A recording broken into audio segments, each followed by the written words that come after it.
For our purposes, the question, I mean, the point of the importance of evangelical fundamentalism from the viewpoint of the critique of atheists and agnostics is that atheists and agnostics particularly focus on evangelical fundamentalists because of the fact that our culture is profoundly Protestant. uh, Protestant concepts are typically accepted as Christian concepts. And so one doesn't think necessarily, so Catholics get lumped together with Protestants as Christians. And given the rise of evangelical fundamentalism, Catholics also get lumped together with evangelical fundamentalists. And so the problem of that from the viewpoint of, the critique of atheists and agnostics is that they focus on evangelical fundamentalists and focus particularly on, many of their extremely bad practices. So the rejection of science, the insistence that that the earth is only 600 years old, the insistence that Adam and Eve were real people and were the first man and woman. And then, we can go on. The notion that every word of scripture is literally true and that there is no contradiction, which, if a cursory reading shows that at that level, it's filled with contradiction and can't possibly be literally true. And some parts of scripture aren't even intended to be literally true. Song of Songs is poetry. It's not a depiction of anything real. No one ever claimed or said that it was. So, by focusing on and the huge contradictions of evangelical fundamentalism in terms of supporting, say, the right to life and opposing abortion, but not minding that people are put in cages, or not minding that genocide is being committed against groups of people, or for the white evangelical church, it's really strong and very historic ties to racism. So a hotbed of contradictions. So all of that, is cannon fodder for atheists because it points perfectly to the fact that Christians are a group of hypocrites, as well as ignorant hypocrites. And, that contains a strong element of truth, not necessarily about Christians, but it is, I'm probably being a little bit harsh, but has a strong element of truth when we look at evangelical fundamentalists. So, in any case, so it's also really important to sort of pay attention to what's happening in Christianity outside of Catholicism. In some sense, as Catholics, we tend to sort of live in a bubble, but what's really important, what would be sort of an irony or a paradox or a contradiction of atheism and agnosticism, is that despite the fact that they don't believe in God, atheists and agnostics expect Christians to imitate Christ. And so if you ask an atheist or an agnostic what religious Christian they admire, they'll generally give you a list. And, the list will generally include Christ himself, will often include St. Francis, for sometimes some abolitionists like John Brown. But there'll be a list of people. But the problem is that, although that list of people is exemplary, we have everybody else who falls so far short that it's ridiculous. And that's the reality. And so the problem is that they expect Christians to be people who imitate Christ. And when we fall short, and when we fall very, very short, and when we explicitly contradict the tenets of our faith, or when we, take this attitude of what's good for me is one thing, but what's good for all of you sinners is something else, then we imitate Christ very, very poorly. In fact, very often we, instead of imitating Christ, imitate the evil one. And atheists and agnostics pick up on that very quickly. So, look at these people.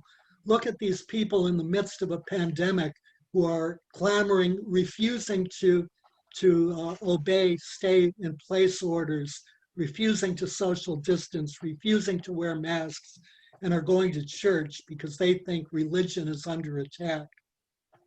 Look at these people. These people are miserable. They wouldn't use the word sinners, but they're miserable human beings. They're completely selfish. And they're right, and that's an image of Christianity. So we have to take this very seriously, is really basically all I'm sort of trying to say. So we were going to discuss the church and science and the church and the Galileo affair. So does anyone have, what I would like to do is get as much as we can done tonight. So instead of going into breakout rooms, I thought we would just sort of have a discussion with us all together. No, that's not. So does anyone have any sort of thoughts about, before we get into Galileo, the contributions that the church has and continues to make to science? Yeah. Does anyone have some idea of what those are? 7 o'clock on Monday. I'm sorry, what's the question again? So one of the things, when in a discussion about the anti-science focus of Christianity is to mention the contributions that Yeah, she's on a Okay, to science. right. So science is an ally, not enemy of Christianity. Or of Catholicism. Here you have to qualify it. It's also true that it's an ally and not an enemy Right. This is of the from traditional Yeah. the traditional Protestant denominations. Right. This is But- from one of the readings you put up. But And it from is Vatican II, whatever GS 36:1. I got it out of one of the readings. About Galileo? Yes, all that, where you had to do the, it looked like it was just a bullet point item or like a re-emphasis of a statement, but then you had to actually click on it for a drop-down menu to continue it. Anyway, so I got these right off of one of your readings. okay. It says science is an ally, not enemy of Christianity. All branches of knowledge come from God. And that was a quote from the Vatican II, capital G, capital S, 36, verse 1. Right. So scientific knowledge comes from God. So does anyone have any sense of in what ways the church has promoted science or contributed to science, contributed to knowledge, continues to contribute to science? Well, personally with my uncles who are Jesuits too, haven't the Jesuits throughout history been, very forward with their acknowledgement of science and God's involvement, with what we see as science now. Yeah, very definitely. a lot of the universities were started by Christians, right? I mean, the Catholic Church was responsible actually for starting a lot of the universities. Right. And so your you know, It's actually much more than starting individual universities.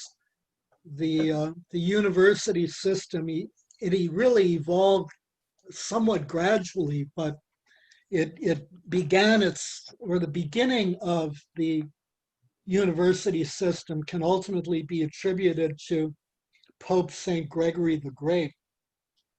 So at the point that, so Pope St. Gregory the Great was in some sense the architect, I guess you could say, of the Middle Ages. He became Pope very much against his will. He had wanted to be a monk and to retreat into seclusion. He had no desire to do anything else, but he felt that God called and one had to be obedient. So very much against his will, he became Pope at a time that the Roman Empire was completely collapsing around him. And so there was a real threat of, Western world, West European civilization plunging into barbarism. And so Pope St. Gregory saw that the church was the only viable institution to maintain life in the Western world through the crisis and provide a stable, social foundation. But at the same time, the church was really, really weak and unprepared and untrained and whatever. So he began establishing a network of schools to begin training clergy. And that gradually expanded until shortly before the time of the scholastics in the Middle Ages. Aquinas, for example, was a scholastic. The university system in its current form emerged, and the university system has not changed since the Middle Ages. So there's still tenured faculty, there's still Bachelor of Arts and Science programs. Those started then. There are master's programs. There's a PhD program, and the way the PhD program works in all fields is the same as it worked in the Middle Ages. If you want to get your doctorate, then you do your master's, then you have your oral defense, where you do a huge number of readings in your area and are responsible for kind of answering questions about the area as a whole. And then you do your dissertation, which is a focused piece of original research. So that basic pattern and the basic way the university works was emerged from Catholicism and has not changed in any significant manner since the Middle Ages. So that's a really, really significant contribution of Catholicism to not only science, but also to knowledge as a whole. There's also, the very intellectualism in Catholicism has always been very valued. So, for example, Aquinas and the scholastic movement in general is a really great example. The portions of the Oxford movement in the Anglican Church that became Catholic, led by St. John Henry Newman, are also a really good example of intellectualism. But there are huge, numbers of examples of intellectualism. Intellectualism is seen in the Catholicism as one of the gifts given by God to individuals And no gift given by God to an individual should be diminished, minimized, demonized, or whatever. All gifts are equally important. So, whereas intellectualism is suspect and attacked and seen as ungodly in among many evangelical fundamentalists, in Catholicism, it's always been valued. During that time, didn't the discoveries in physics and mechanics and mathematics all come through Catholicism? Through Catholic, I don't through remember Catholic. the names. Yeah, I mean, there are huge numbers of them. Copernicus, for example, was Oh, right. a canon lawyer. Galileo was a Catholic and received last rites when he died.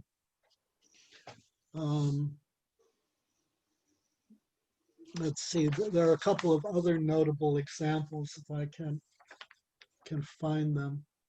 Someplace in the readings that we did that they said that there were 23 influential Catholic scientists that can be noted. There are probably more than that. So some notable examples: Blaise Pascal was a Catholic theologian. He was a founder of mathematical probability theory. Grigor Mendel was an Augustinian priest. If anyone remembers, through his experiments with peas, he founded modern genetics. Yeah. The Big Bang theory was formulated by a Belgian priest and mathematician named Georges Lemaitre. So there are huge numbers of examples like that. The Vatican Observatory is one of the major institutions involved in astronomical research. So it hosts international workshops on major issues in both astronomy and geophysics that are attended by the entire scientific community. There's also, at the Vatican, there's also the Pontifical Academy of Sciences, which pursues scientific research and hosts conferences of scientists independently of their religious belief or lack of it in I think 6 areas of science, one of which is bioethics. So the bringing ethics to science, I mean, there's this belief that science is ethics free or value free, and in fact, it's not. You know, the major application of science, or one of the major applications of science, is to find new and innovative and what is the word?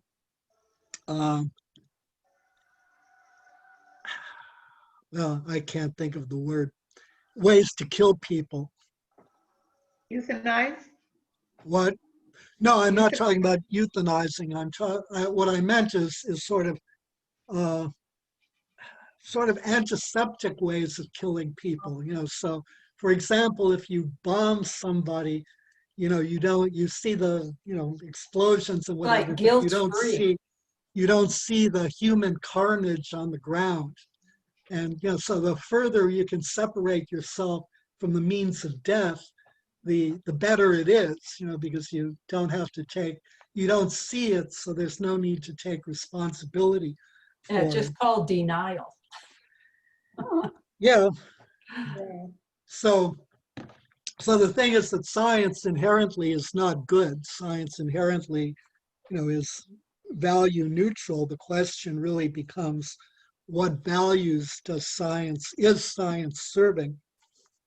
And so the question of ethics is really important. So that's one of the areas that the Pontifical Academy of Sciences pursues. So, Ron, Uh-huh. the Copernicus you're talking about, did he write something? Heliocentrism? What is that? Uh-huh. Heliocentrism. And in fact, Cardinal Schoenberg, he wrote to Copernicus in 1536 about that, about the book that he wrote, or Uh-huh. I don't know what, is that a book or just, I don't know, It was a book, yeah. a book? Uh-huh. And some of the cardinal probably, the way I read it, they were asking him to explain. I don't know exactly what's in that book. Explain it to Cardinal Schoenberg, that letter that he wrote to Copernicus saying, explain it. He was, from the letter, he was eagerly awaiting Copernicus's finished work. Uh-huh. And he thought that its findings on the heliocentric universe were significant, and he offered to distribute it, so to publish it and to distribute it at the church's expense. Hmm. So, so it took the book was actually published near the end of Copernicus's life, and it's often viewed that Copernicus delayed because he didn't have the approval of the church, or the church was opposed, but that actually isn't true. So one of the extra readings that I had sent a link to was Thomas Kuhn's book on the structure of scientific revolutions. So we have this view that, when a new scientific discovery that's completely new and forces a change of paradigm happens, that everything changes immediately. But in fact, that's not actually true. And what actually happens is that scientists work in the area, working in a particular area, follow a particular paradigm. Right? So to take, let's say, the earth is flat. Mm-hmm. That's a paradigm. And so scientists work within that paradigm, and most of their new research kind of occurs at edges of the paradigm. So it tries to extend knowledge in some way based on the paradigm. But then the problem is that when a paradigm is only a paradigm, and there begin to be innocuous or antithetical findings, things that aren't consistent with the paradigm. And over time, those findings, incongruous findings, add up. And so the basic paradigm then begins to break, and the result is that somebody formulates a new paradigm. But the problem is, at the point that a new paradigm is formulated and begins to emerge, the predominance of evidence actually supports the old paradigm and not the new one. And so this process is not, immediate. It takes time.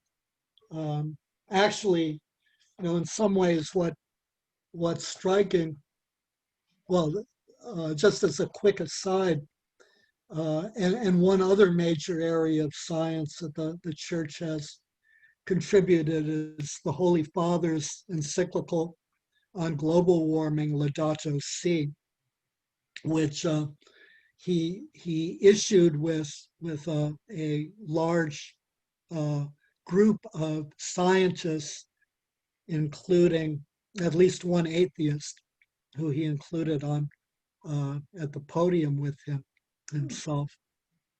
But what's striking about global warming is the degree to which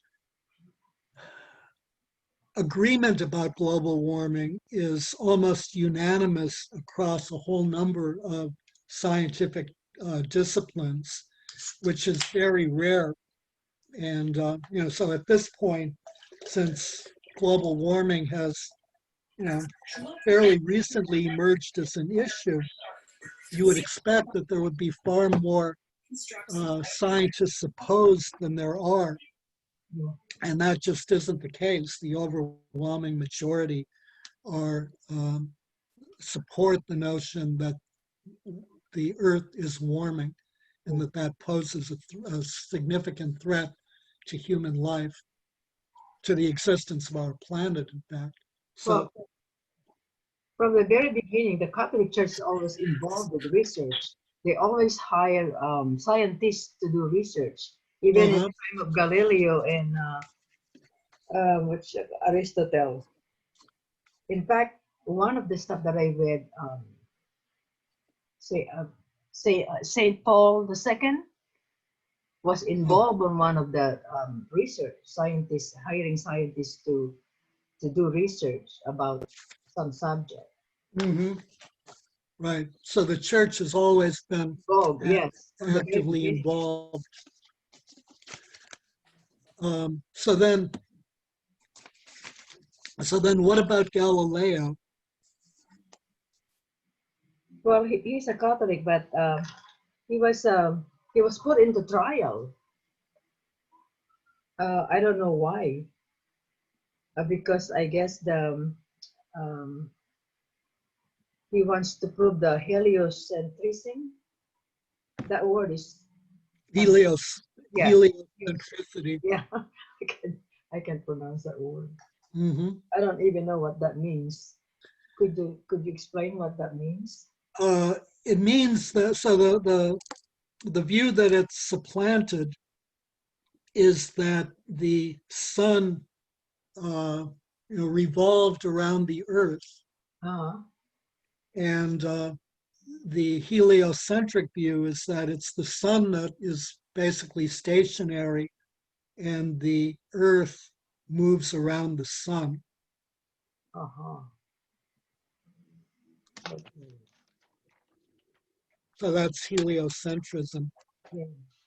I guess that's a subject that was he was put in trial, and then but Saint Paul II believed that he's a Catholic. He was a Catholic. But some of them doesn't believe it. Some of the people didn't believe that he's a Catholic. Well, it's not so much they don't believe that he's a Catholic as that they believe he was persecuted by the church.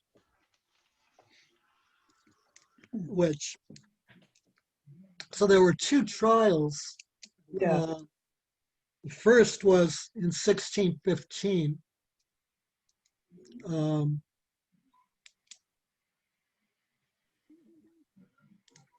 Does anyone remember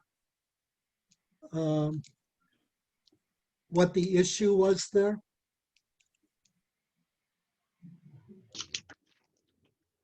Yeah. What did I write?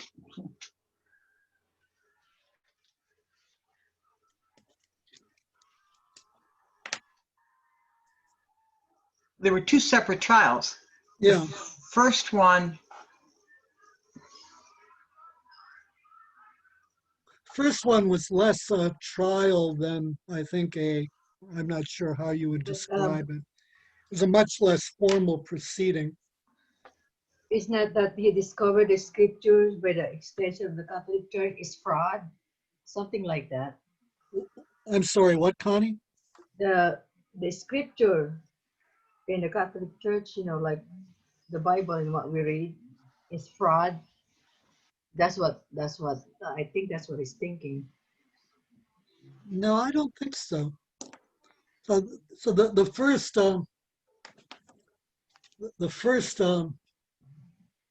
episode, it was in 1615, was with Bellarmine, who insisted that Galileo label his discoveries as hypotheses rather than proven theories. Okay. And so there was a recent book study of Galileo that concluded that although, despite his enormous contributions to a whole number of scientific fields, Galileo himself had actually never decisively proven any of his theories. Those were done by later scientific researchers. Right. So in that sense, Bellarmine's initial request or demand was a justified one, that he was asking Galileo to make it clear that his hypotheses were simply hypotheses and they had not yet been adequately proven using sound scientific methodology. Yeah. So, so that's not persecution, that's following scientific best practices, as it were. So the basic problem comes, so then after that, what happens? I thought they become friends. What? Bellarmine and Galileo. Well, what happens in terms of the conflict between the church and Galileo?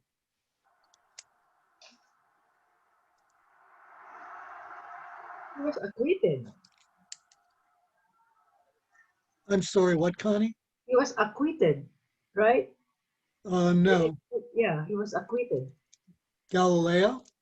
Yeah. No, he wasn't acquitted. He didn't go to jail. He was sentenced to basically what amounts to house arrest.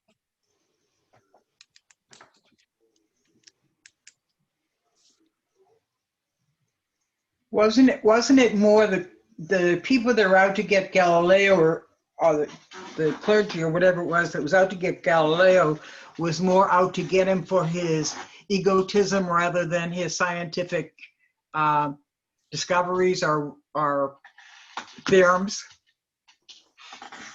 Yeah, that's largely true. He published his book with basically a fake imprimatur, which is the certification that's largely doesn't exist anymore or rarely Imprimatur? exists. Yeah. So certifying that the book is free of error.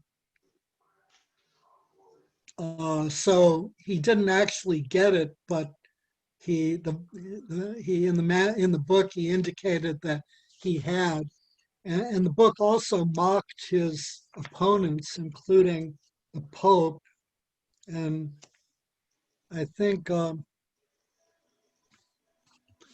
He mocked his opponents, including the Pope and a number of other people who really didn't appreciate it and felt that they were being unnecessarily ridiculed.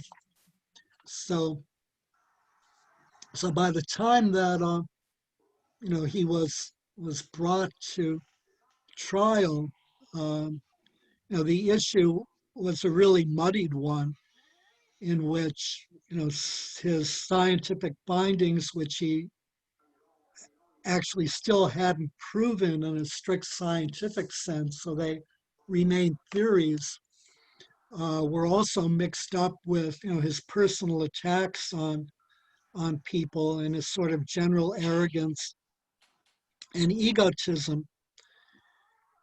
And so all of those were mixed up together when they really shouldn't have been. And so he was found guilty, even though you know, the verdict was probably more related to anger about his behavior than it was, you know, to his scientific findings. Although it's still true that those were still at the point in which they were hypotheses rather than proofs. So that's sort of the basic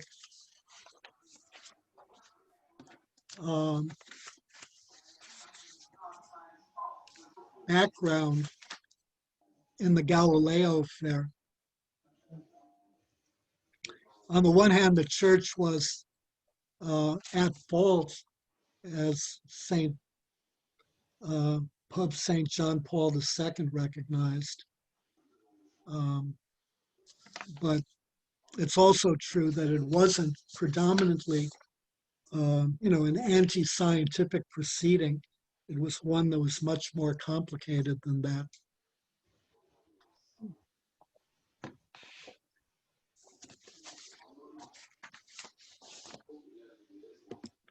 So, are there any comments or questions?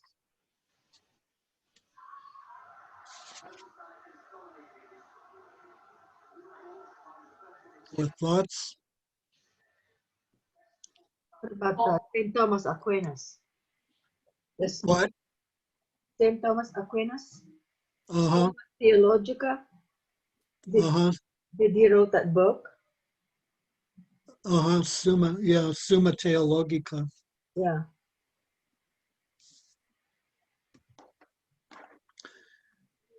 Is there something scientific on that book too? No, it's predominantly a work of theology, Oh. both practical and, you know, somewhat abstract theology. Oh, okay. It's, I think in 5 volumes, it's a really long Oh my gosh. work of several thousand pages. It'll take us 5 years to read that. Well, I'm thinking the scenario of an atheist coming up and approaching a Catholic with the idea of, yeah, but you know, the church attacked Galileo, so look how far it was from science back then in history. Well, you know, there's such a long, you know, explanation of what actually happened. It's not something that can give you an easy, quick answer to appease, you know, that atheist and have them accept it, unless they were going to actually go read some history themselves.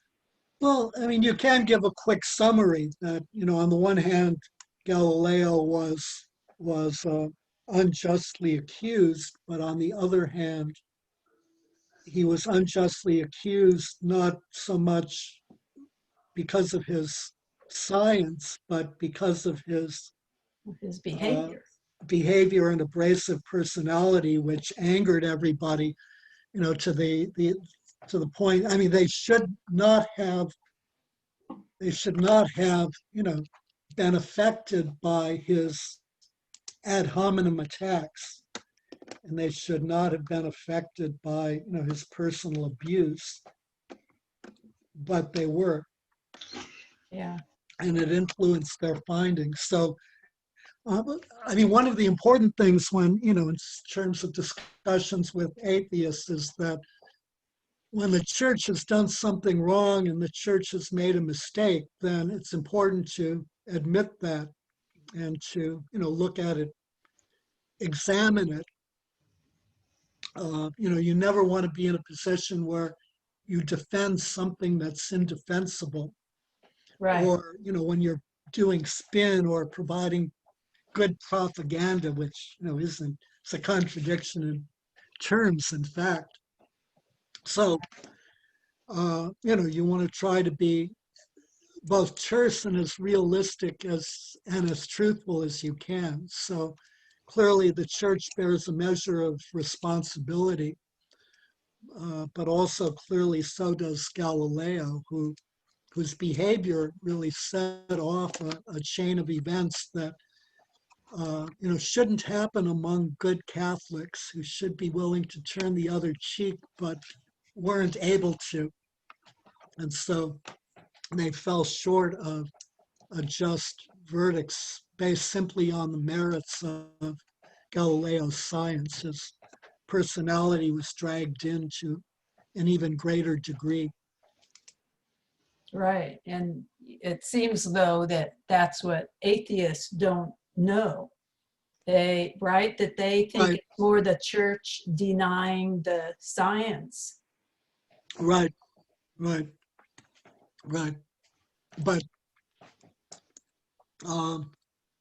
the nature of the universe has never been a point of doctrine or of Right. dogma, so it really doesn't matter.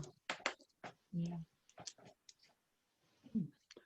It was Galileo though, Ron, that changed, that became a Catholic at the point of his death? No, he always was a Catholic. Oh, he was, okay. He was a Catholic throughout his life. Yeah. So the next question. So why don't we move on to the next question, if I can find it. So the next question is about the Bible. It's that the Bible is a cultural artifact. I'll paste it in the chat window.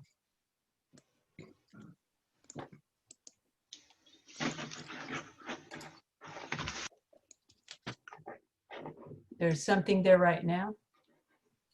No, I'm just about to do it. Oh, there it Okay. is. The Bible is a cultural artifact, first of the Jewish people throughout their early history, and then of the early church. It is an important cultural, literary, and in some cases historical work, but it is certainly not authoritative and certainly not the word of a non-existent God. So how do you respond to that, which is also a frequent criticism?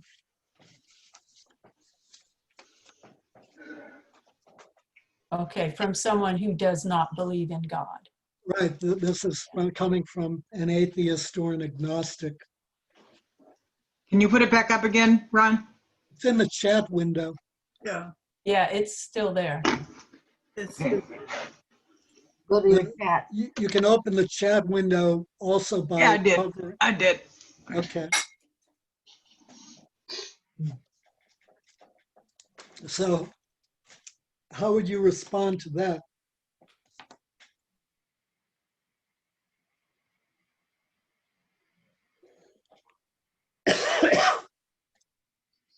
Not the word.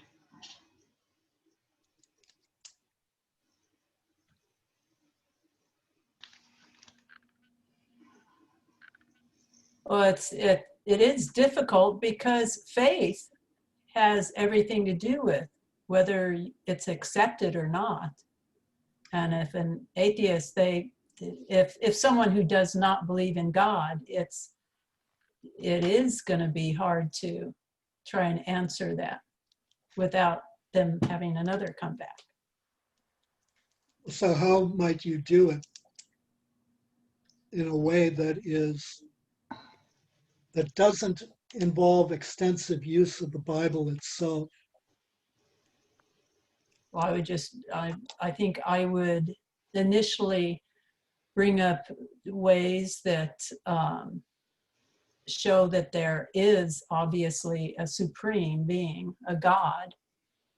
You know, if someone wants, going back to the universe, if someone wants to try and explain how it was started and they can't connect the Big Bang, for instance, with the work of God, then, you know, it's, they're not understanding that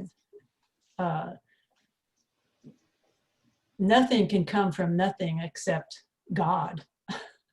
Right, that's true. Although within the content, that's the immediate question, though, is really about the Bible.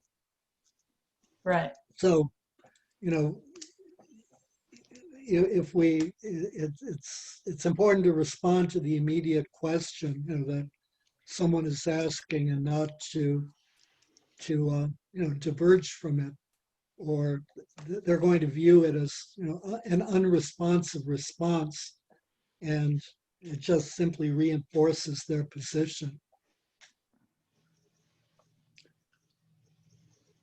So how do you respond to the question about the Bible? Well, that it's Certainly not. was the voice of God, you know, to Word of God. Moses in the Old Testament, But to the Jewish people historical. through Moses. there's no point in saying that, since there's no God. Yeah, So- that's where I have the difficulty, because if they don't have the faith, it's hard for them to we're on two different playing fields, you know, like apples and oranges. It'd be hard for me to be able to figure out how to convince them. So let's begin with the first part of the question. The Bible is a cultural artifact, first of the Jewish people throughout their early history, and then of the early church. It is an important cultural, literary, and in some cases, historical work. Does everyone agree with that? Yeah. Mhm. Yes. Yeah. Yeah, whether they actually, if they're accepting a lot of it, Well, yet it doesn't they don't necessarily believe there's God. accept it, but it defines it. And so that's a good starting point. So the first part is, you know, I agree with everything that you said up to the but. You know, you're quite correct. So, you know, that's a good thing to do, because it establishes a connection, right? Right. And, you know, you can even go on that, in fact, you know, there's some fiction in the Bible. You know, the Song of Songs is fiction. Almost no contemporary scholar of the Old Testament believes the book of Jonah, there was a prophet Jonah.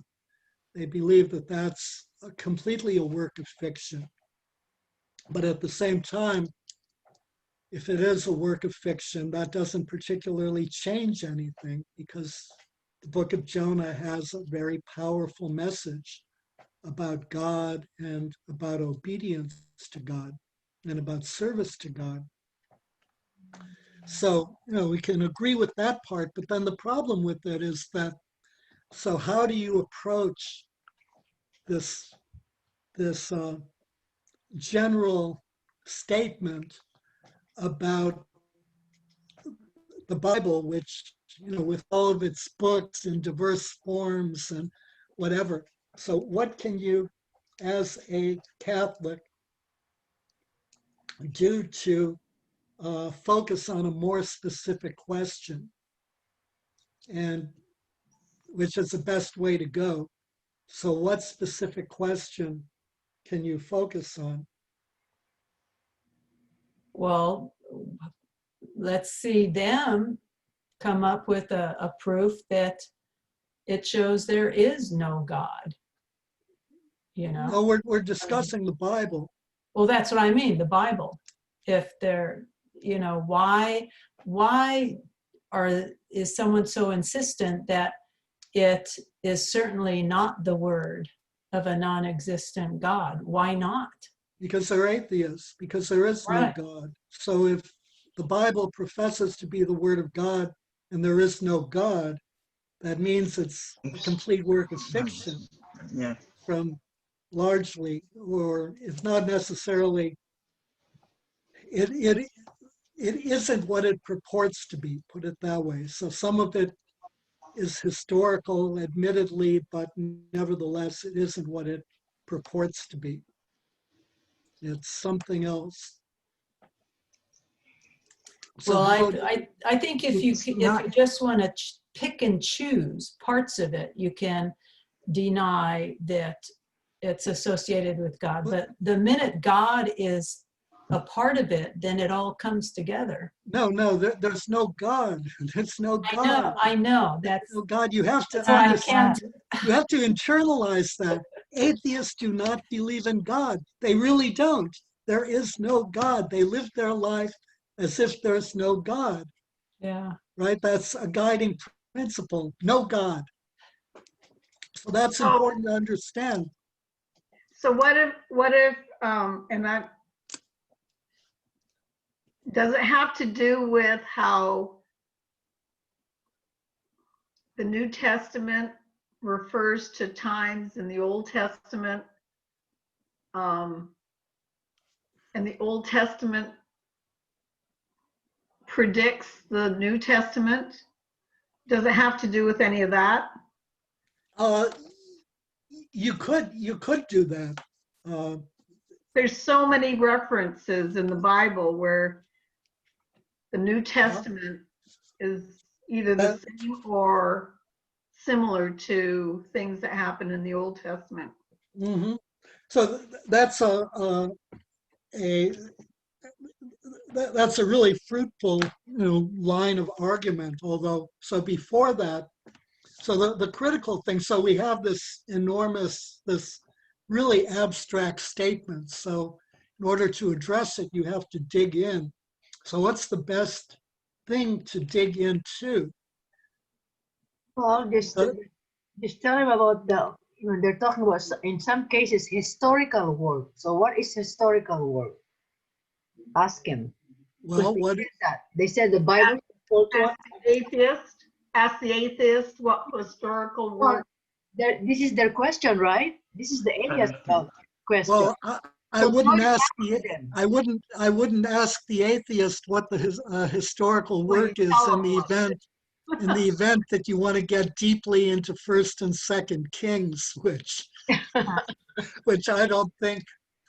So, a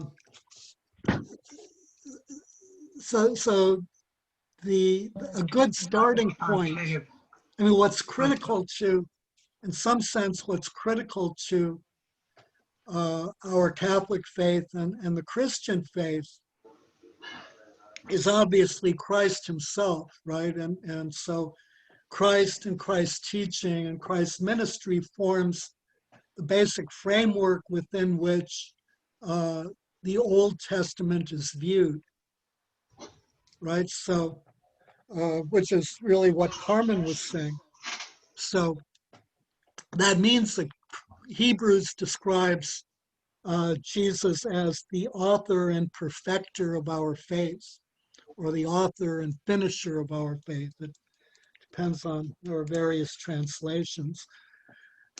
So the author is a good place to start. In fact, it's a necessary place to start, because without it, we're going to be, without any kind of anchor to approach the question. So then the question becomes, did Jesus exist? Is he historical, or is he a figment of somebody's imagination? Okay. Historical. How do we know that, aside from the Gospels, which an atheist will tell us are probably a work of fiction? But it's not a work of fiction when philosophers and historic people and teachers and people of authority throughout those times spoke of Jesus and have a history of him actually being there teaching. So he existed. But that history is drawn from the Gospels.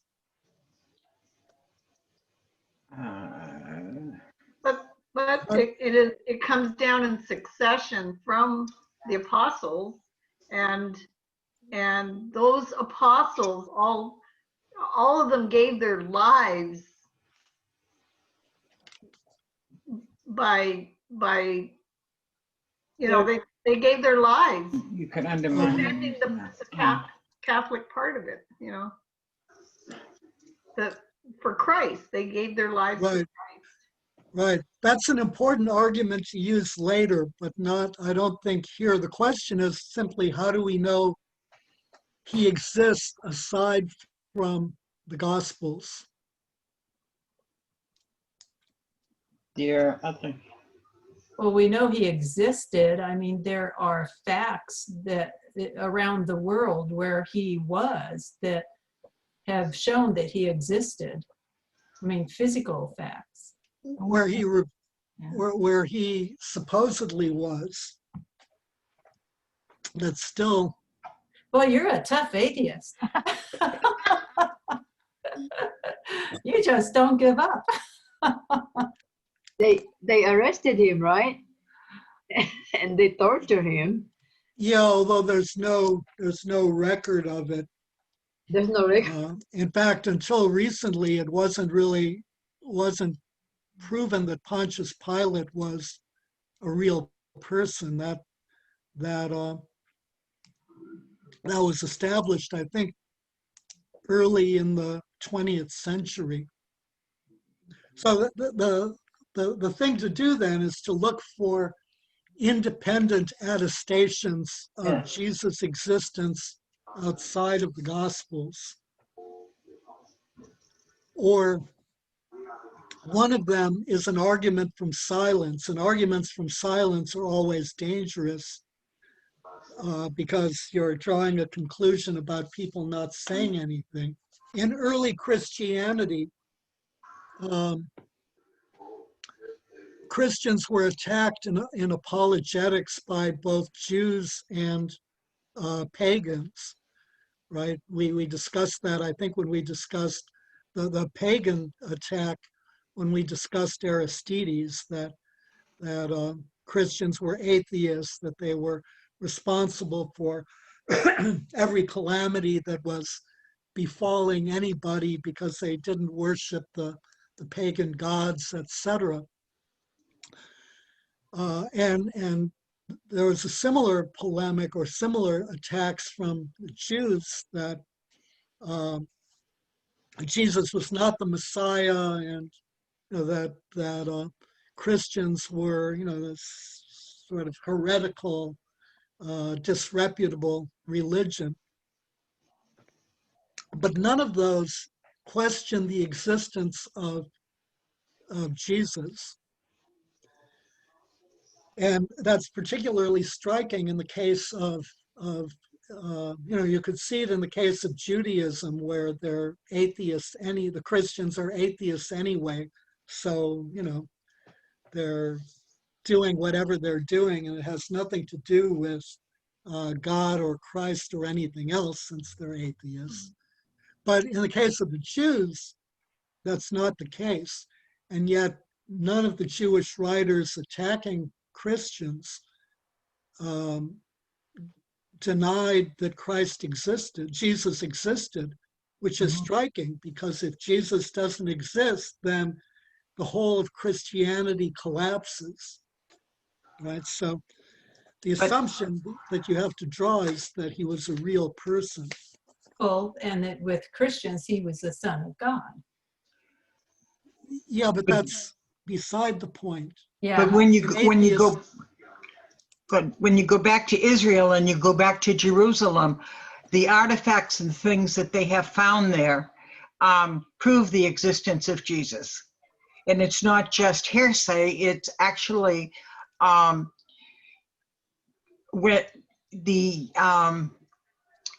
steps of the crucifixion are in the ground in Jerusalem, and they weren't just put there, they have been there for ancient years, and they're proven that they were during the time of Jesus. Right. And also but that doesn't prove that if Jesus wasn't a person, then he didn't walk there. I mean, there's no direct evidence connecting Jesus to the objects. Okay. But there are, I mean, there's things like miracles that have happened. There are in church tradition, Yeah. but remember, you can't. But he was a Jew. I mean, he was, Yes, and he did come from their people. So they knew that the Messiah was going to come out of their people. well, yeah. Although And they were looking for him, but they just, well, some were looking for him, not right. some Not were all, not. obviously. But they, the question is, was he the Messiah? And for many, the answer was certainly not. But so the first thing to do is to find, well, so we have the argument from silence, and that, I think in this case is powerful, although, you have to be careful with it. And we also have independent attestations of Jesus' existence.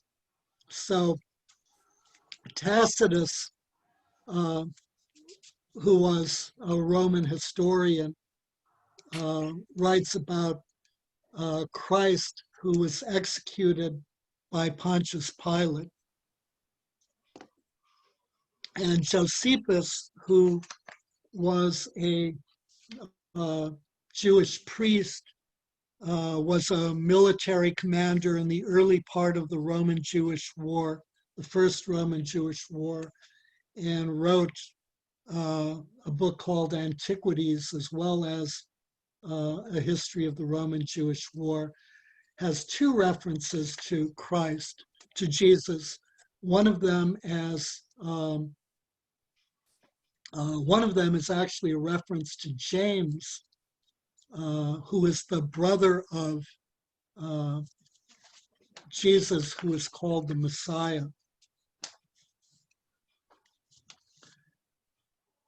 And then there's also a writer, Lucian of Samosata, who wrote a biography of a man named Peregrinus, who mentions Jesus and Peregrinus as having been a follower of Jesus, who was crucified in Palestine because he introduced this new cult into the world. Lucian is a pagan who's anti-Christian. And then the Platonist philosopher Celsus also mentions Jesus, who he considers to be a magician who made exorbitant claims. So people, whether they were Christians or not, they all mentioned him. Right. As Well, having these, existed. right, so these are all non-Christians. And so that's important to, so, the starting point is that you want to move outside of the Bible proper to find independent attestation. So, If we can remember those names. well, Josephus with two references is it can be a really easy one to Okay. remember. And Pontius Pilate. Then there's also one more reference from Pliny the Younger. Pliny was a friend of Tacitus and was a Roman governor. So you're So he talking wrote about, about Christians worshiping Jesus as if he were a god. so we're talking about history now. Right. Yeah. So that's one of the things that in this question. Right. And then you can move internally to the Bible. There are two Bible interpreters have two sort of criteria, or two sort of indicators of the reliability of Christ's life. One is called the criterion of dissimilarity, and the other is the criterion of embarrassment. So the criterion of dissimilarity is something that Jesus said or did that can't be accounted for either by the beliefs of the church or the beliefs of Judaism. So it appears to be from out of the blue. Criterion of embarrassment is something that the Gospels report deeds or words of Jesus that don't correspond very well to the church's belief. So, for example, Jesus came from Nazareth. That meets the criterion of embarrassment. Nobody would make up a fictional person coming from Nazareth. Right? That's ridiculous. I mean, you can see the general low regard that the Galileans in general were held in, from the, from the confrontations at the point that Jesus enters Jerusalem in the Synoptics, and also from, Peter's denial, the, sort of way in which he's treated as, you're a Galilean, aren't you? You were with that guy. You can feel the scorn in the voice of the maid who's asking the question. So came from Nazareth, baptized by John the Baptist. In general, baptism is performed by the greater to the lesser, right? So there's even an explanation of why Jesus is baptized by John, is that didn't fit very well into, the paradigms of the early church. The criterion of dissimilarity, Jesus drove the money changers and the sacrificial animals from the temple. It's not an acceptable activity. It's not something that should have happened. It happened during the Passover season, the most holy time of the year. And here is Jesus disrupting worship in the temple. How can that be considered godly? So that's clearly a criterion of dissimilarity. Well, that's all why he was crucified, right? I mean, Right. he just kept rubbing everything the wrong way, doing everything opposite of what they expected. That's not a that was coming. Yeah. Yeah, exactly. And then the crucifixion itself, the criterion of embarrassment. Criminals are crucified, not holy men. So obviously, not a holy man, a criminal. So that's embarrassing. So we have external evidence, we have internal evidence. Then the next question is, how do we know that Jesus was who he said he was?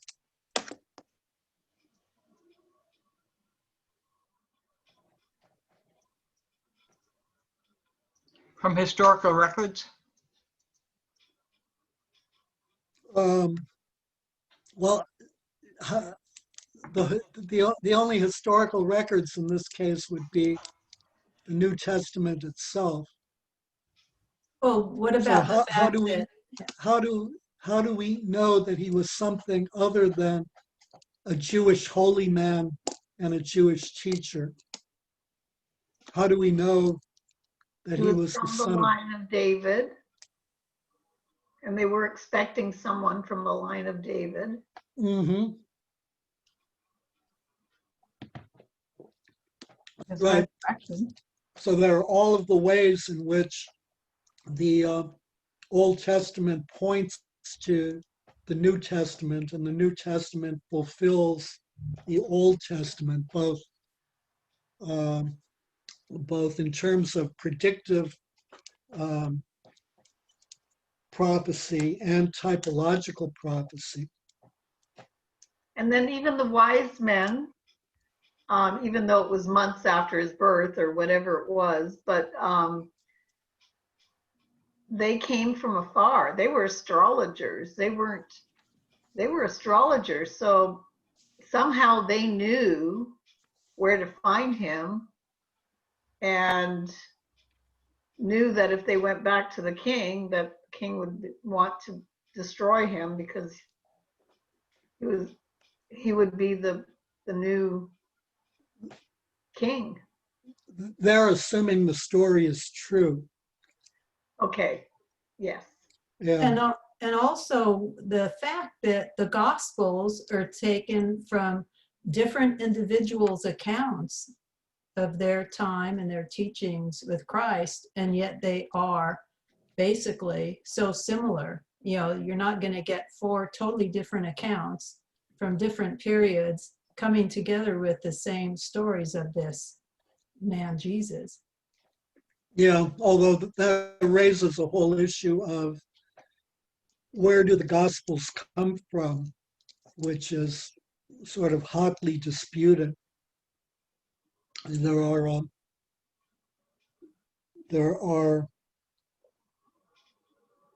at this point, the predominant view is that the synoptic Gospels are all similar because Mark's was the first Gospel. Matthew and Luke followed using Mark's Gospel as well as using a document nobody has ever seen, which they call Q, and then each of them using their proprietary material. The problem is that that's based on a document that nobody has ever seen, and even if that's correct, historians really don't work that way. So that hypothesis, I personally find unacceptable. The church's traditional teaching is that Matthew's was the first gospel, and in some form, Mark condensed from it and added some material, and that Luke also used Matthew as his starting point and added some unique material. There are some, no matter how you argue, there are going to be some problems with it given the specific content of each gospel, but given that it's, documented, Matthew's is generally credited as being the first gospel in the patristic tradition. There's no good reason and no good evidence available to override the patristic tradition. So from my perspective, Matthew's is the first gospel, as the fathers said. But so we have Jesus. We've established that he exists. So how do we know that he was who he said he was? How do we know that he wasn't a liar? How do we know that he wasn't insane? And how do we know that he was the Son of God? Isn't that when he asked the disciples, says, "Who do you think I am?" Then you're the Christ, the Messiah. Then they said that. John, can you argue with that one? Yeah, that's from right. And he credits Peter with a revelation from God the Father. But how do we know, based on reason, that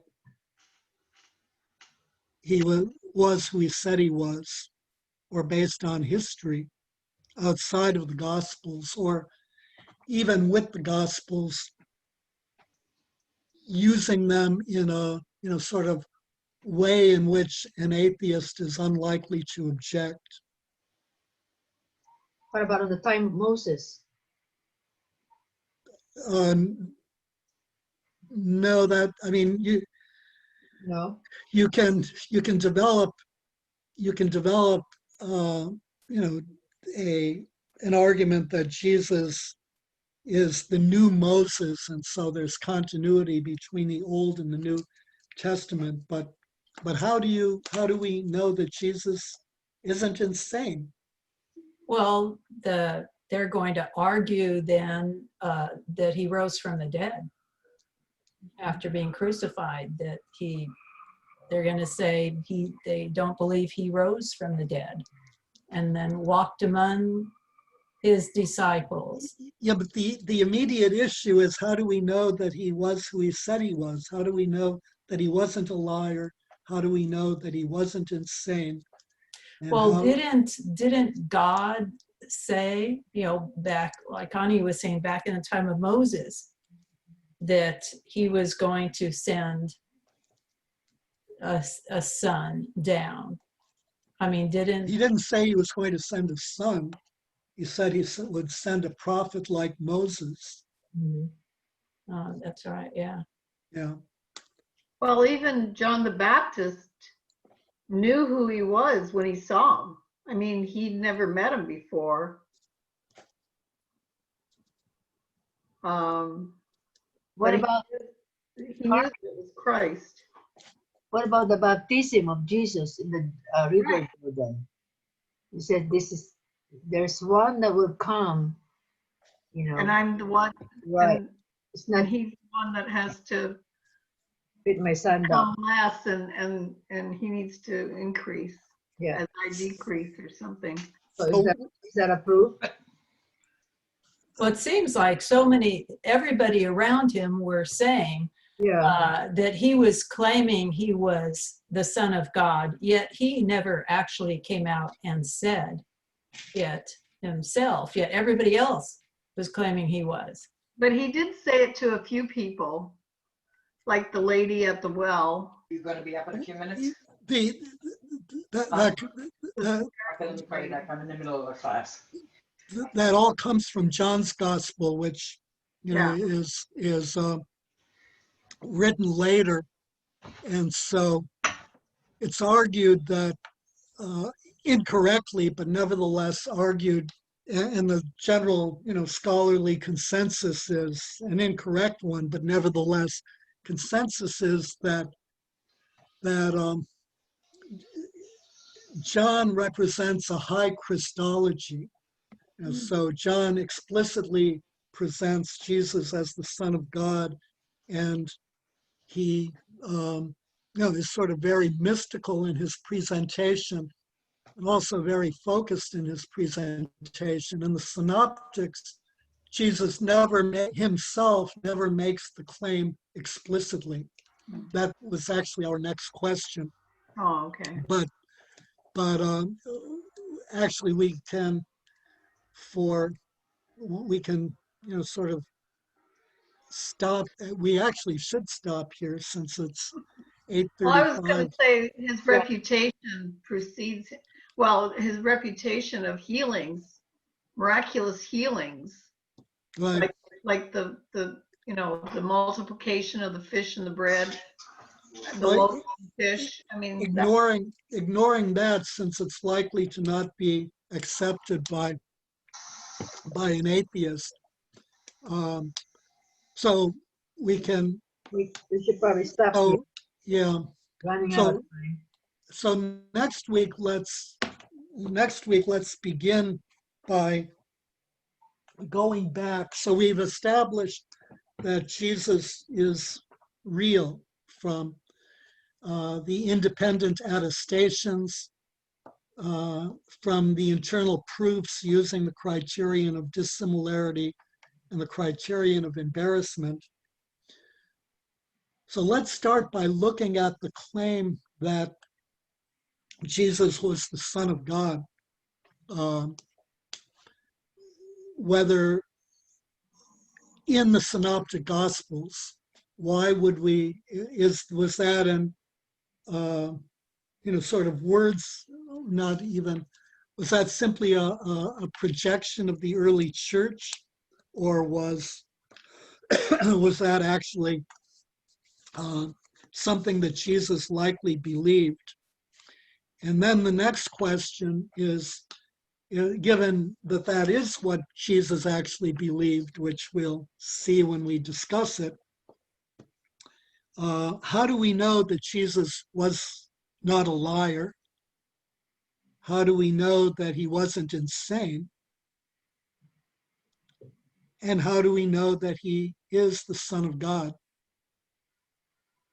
We should, those are important questions, not only for an atheist, but for us to answer for ourselves. They're questions that we should ask ourselves. How do we know? So he existed. We want to know he is not a liar, not insane. And is the Son of God. Is Right? How do we know that with any level of certainty? okay. So that's going to be the question for next week. So that's what we'll talk about next week. Ron, where else besides in the Bible is there legitimate information concerning the events in the Bible that have been written in the Bible? That are not volumes long. Um, Okay, well, there's a good deal of interpretation in the writings of the early fathers. The Biblical Archaeology Review periodically has articles, sort of confirming people in the Bible and events in the Bible, actually. And I think most of it is online.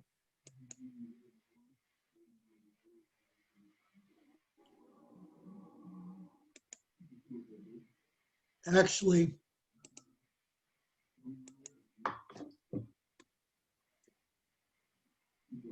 so I pasted a link to an article on material for the existence of Jesus in the chat window. If you want to, the same author did a whole number of articles on archaeological findings that confirm, biblical events and biblical persons, biblical figures.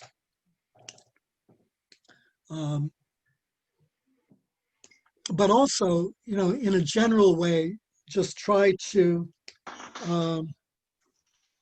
figure out, if we assume that the Bible, the New Testament is more or less accurate, how do we know that Jesus wasn't a liar? And particularly, how do we know, that given that he seems to have been, in some sense, a traditional Jewish holy man, or he had the elements of a traditional Jewish holy man. The liar thing seems unlikely. Insane seems like a greater possibility. So how do we know he wasn't insane? And how do we know he was the Son of God? So, but basically, if you can eliminate the first two, the third is almost true by default, because that means Jesus was who he said he was. So how do we know he wasn't insane? So think about that. I think it's a good thing to, think about it and consider. We should always try to carefully examine our faith, for its veracity and for its internal consistency, partly to correct our own misunderstandings, which are frequently present, but also to build our faith. You know, when we have things that we just kind of take for granted and assume are to be true without really examining them, then when a crisis hits, often those foundations are shaken. Whereas, you know, if you examine your faith carefully and rationally, then when the crisis hits, it's much, much harder to shake the foundations, because foundations have become much, much firmer. Can you send us in an email or whatever the names of the non-Christians that actually mention Jesus? Uh-huh. That would be really helpful, because I really, other than Josephus, because you mentioned him, but I don't remember the other names. Yeah, Or I'll have to send it. tell I'll send it in an them. email. Although it's in the recording, I could go back in the recording. I can send the email. It's not That a would be big deal. Thank you, Ron. Mhm. So that's what we'll do next week. We'll finish the atheism thing. I think that I had also included a final question about evil. I think we'll skip that and save that for the end of our classes, since we were going to discuss the and the issue of evil. So, so that's what we'll do next week, and then we'll finish atheism, and then the following week we'll go on to sola scriptura, and begin the Protestant, the two of the major principles of the Protestant Reformation, and then we'll go also into evangelical fundamentalism and examine that carefully and how to respond to it.